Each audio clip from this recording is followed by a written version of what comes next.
Hi, I'm Roshan Iskara. අදත් ඔබ Roshan Iskara English Club YouTube channel එකට බොහොම ආදරෙන් ගෞරවයෙන් පිළිගන්නවා.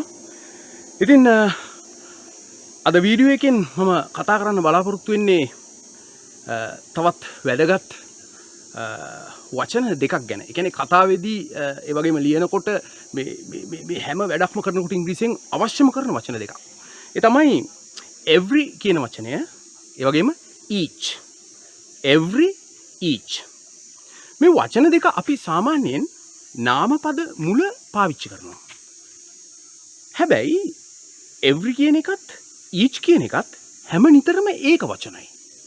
they are singular. ඒක වචනයි ඒවා.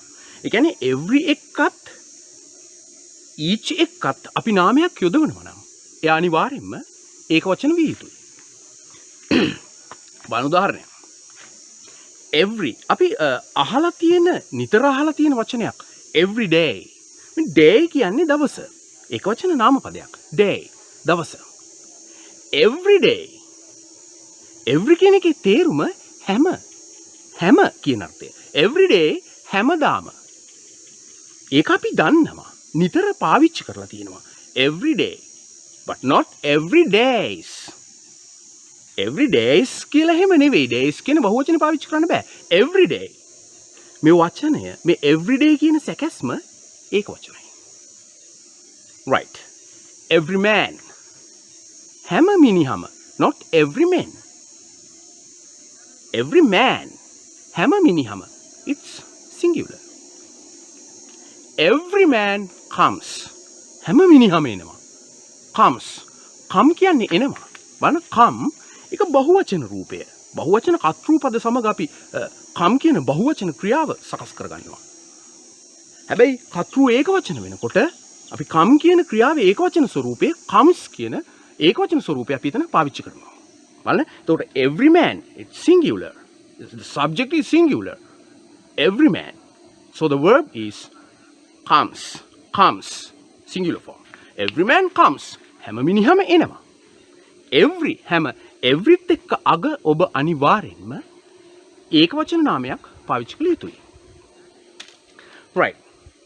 දැන් ඊළඟට අපි කතා කරනවා each කියන වචනේ. each means එක්. මේ each කියන වචනයත් every වගේම ඒක වචනයි. each එක අපි පාවිච්චි කරන්නේ ඒකවචන නාමපද. ඒකවචන නාමපද. each එක්. each car. එක් කාර් එක. not each cars. We can't use the plural noun cars with each. each car. එක් කාර් එක. each sentence. එක් වාක්‍යය. each book. එක් පොත. ඒවා ඒක වචනයි. එතකොට every කියන එකත් each කියන එකත් අපි හැම නිතරම ඒක වචන නාම සමග පාවිච්චි කරනවා. ඒක වචන නාම.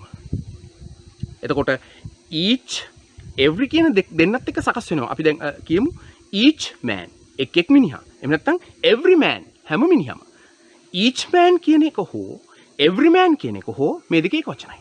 එතකොට මේ දෙන්න වාක්‍ය තනන්න යනකොට කර්තෘ විදිහට පෙනී හිටියොත් වාක්‍යයට මුල් වුණොත් අනිවාර්යෙන්ම each man එකත් every man එකත් ඒක වචන ක්‍රියාව තිබිය යුතුමයි. each man comes. එක් මිනිහා එනවා. comes ක්‍රියාව ඒක වචනයි. every man comes. හැම මිනිහම එනවා. comes ක්‍රියාව ඒක වචනයි. each man comes. each man තමයි මේකේ කර්තෘපදේ. ක්‍රියාව comes. කර්තෘපදේ ඒක වචන වෙනකොට each man ඒක වචන ක්‍රියාව සකස් කරනවා. comes. We can say each man or each man come. No, each man comes. Every man comes. Every ඒක වචන කර්තෘ වෙනකොට comes කියන ඒක වචන ක්‍රියාව පාවිච්චි කරනවා. right. එතකොට මම ඊළඟට කතා කරනවා තවත් ඒ වගේ වැදගත් තව වචන දෙකක් ගැන. ඒ තමයි other අනිත් එක another. Another means අනිත්. another means වෙනත්. දැන් මේ other කියන එක අනිත් බලන්න අනිත් පොත other book. හැබැයි මේ other එක මුල ද දානවා අපි. අපි අනිත් පොත කියලා කියනකොට ඒක පැහැදිලිවම නිශ්චිතවම ඒ පොතම එල්ල කරලා අපි පෙන්නනවා. අපි පැහැදිලිව මේක දන්නවා.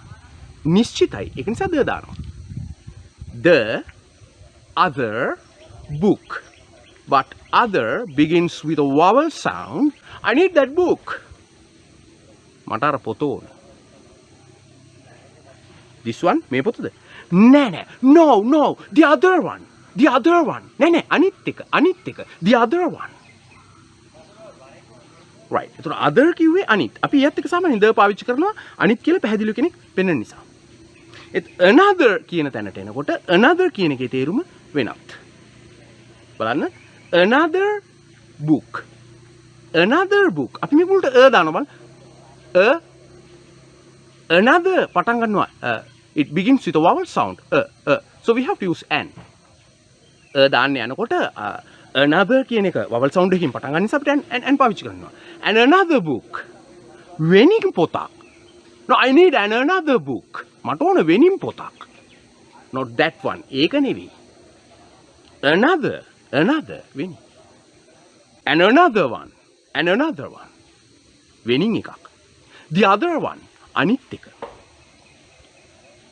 right එතකොට another කියන එක්කෙනා වෙනත් කියන අදහසත් other කියන එක්කෙනා අනිත් කියන අදහසත් සපයනවා හරි එතකොට නාමපද එක්ක මුල අපට යොදව ගන්න පුළුවන් every කියන වචනය each කියන වචනය ඒවා ඒක වචනයි ඒවත් එක්ක පාවිච්චි කරන ඒක වචන නාම other කියන එක another කියන එක. එතකොට අද අපි වචන 4ක් ඉගෙන ගන්නවා.